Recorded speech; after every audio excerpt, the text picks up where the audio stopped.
Hi, my name is Katie Hinkle, and for today's discussion board, we are talking about a certain department and a certain governing body along with the Brown Act. So let me just start off with the Brown Act and what it is.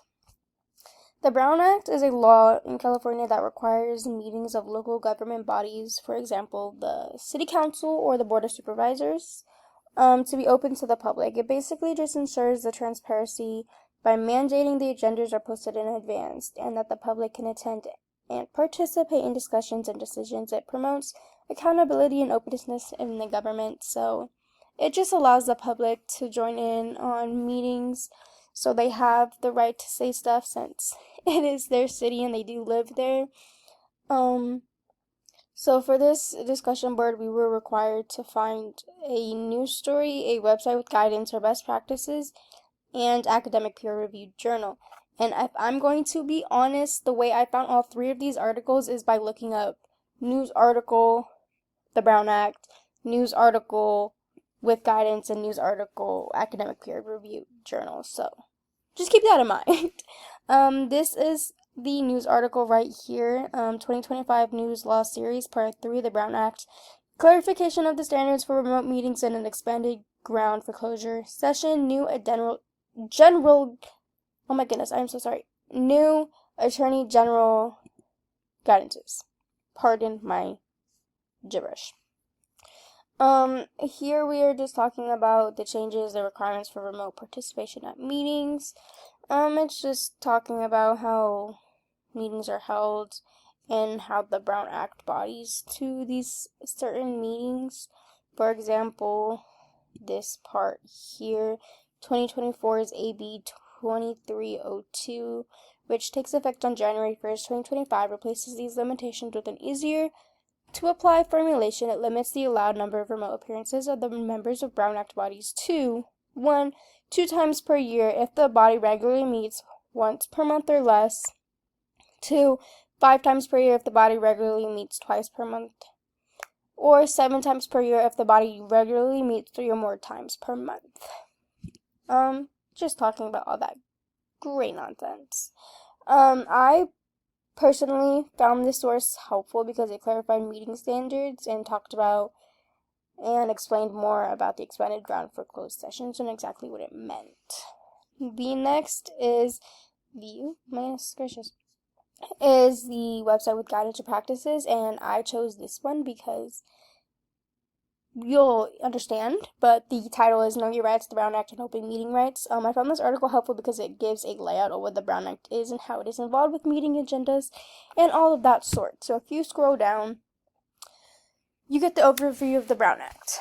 And in very precise academic words, this is the Brown Act. The Ralph M. Brown Act is California's opening meeting laws. It applies only to local agencies such as city councils, school boards, and county boards of supervisors. I apologize for my dogs barking in the background. It requires local agencies to adhere to a set of rules so that government officials are not meeting in secret. So again, it is mainly for the council to allow the public to be there. The certain Brown Acts govern local bodies, including city councils, county board of supervisors, school boards, special districts, for example, the water districts or other similar governing bodies such as commissions, committees, and even agencies governing private corporations or hospitals. So it just talks about all of that good stuff. It talks about meeting agendas. How can I attend a public meeting of a legislative body? How do I know what the board or council will be meeting about? It just really gives you a big layout on the Brown Act and how you have your open meeting rights. Next, we have our academic journal, or academic peer-reviewed journal, my apologies. I found this source helpful because it discusses possible mechanisms by which compliance with the Act's requirements is secured, including criminal sanctions, civil litigations, and grand jury investigations on self-policing. It talks just going more into detail about the Brown Act and how it kind of more into the public, basically. It just, let me see if I can find a little, here we go. This article considers the extent to which that law has become internalized in the government and normalized in California's inspections of government conduct. Like I said, just goes into more detail. So next we are going to be talking about the Riverside County Sheriff's Department. Hooray. I did open this recording up onto this, and now we are bringing it back. So I chose the Sheriff's Department, and if you did not know, the governing body for the Sheriff's Department is the County of the Board of Supervisors. Hooray.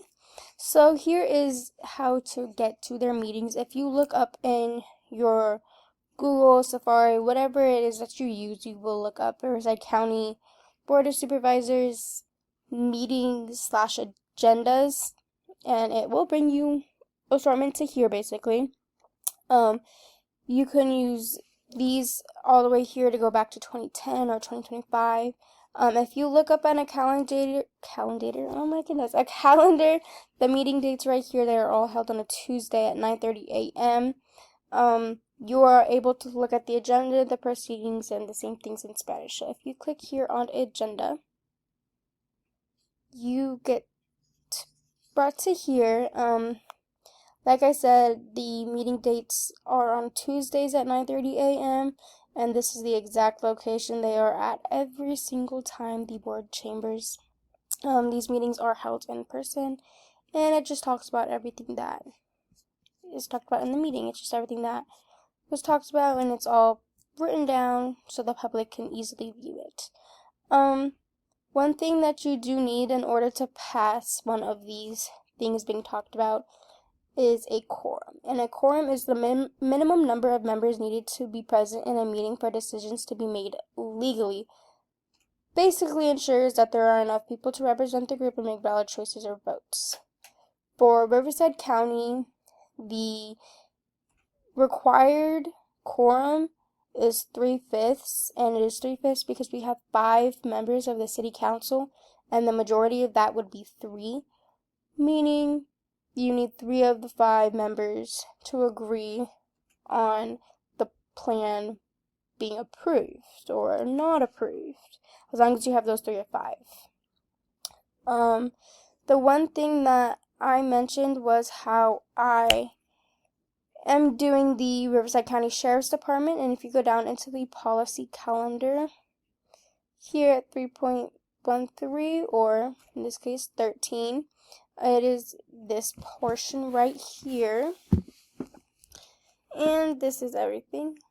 But to get to an even better position, I have this right here, and as you can tell, it is Tuesday, January 7th. This talks about everything talked about in that meeting about this particular thing. It gives you the subject, the recommended motion, it gives you whether it was approved or not, and a lot more, the background information summary. A whole lot of good information that you need.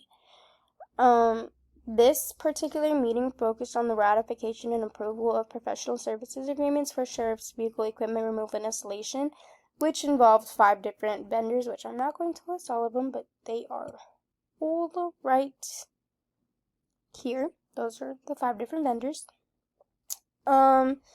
Basically just talks about the total aggregate amount is $30 million for 5 years through September 30th, 2029. Yeah, and then it also mentions that the 50% of contract city's revenue and the 45% of the sheriff's budget is where the money is coming from, as you can see when you are reading it. So yeah, and if we read everything, it gives you everything. I will not be reading everything right now to you guys, but I can tell you that this motion was approved by the Board of Supervisors. And yeah, now to go back to this lovely page, just so you guys remember what we were talking about, I was asked 3 different questions. The first one being, have you ever attended a meeting with your local government agency? Whether it was in person or online, why or why not? No, I have not personally attended a meeting for Riverside County in person or online.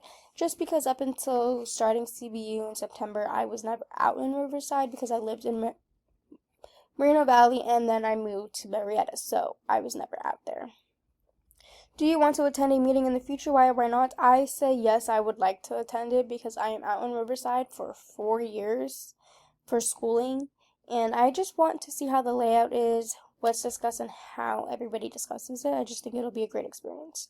Something I found surprising in my research that I had discovered was where the money came from the budgets. Like, yes, I knew the money comes for the the Riverside County Sheriff's budget, but I didn't know exactly that you pull the money out from the city's budget and the sheriff's budget. I just kind of thought it all came out of the sheriff's budget, which might be a little slow of me, but I'm being honest. So I hope you guys learned something and enjoyed what you've learned and enjoyed what I talked about, and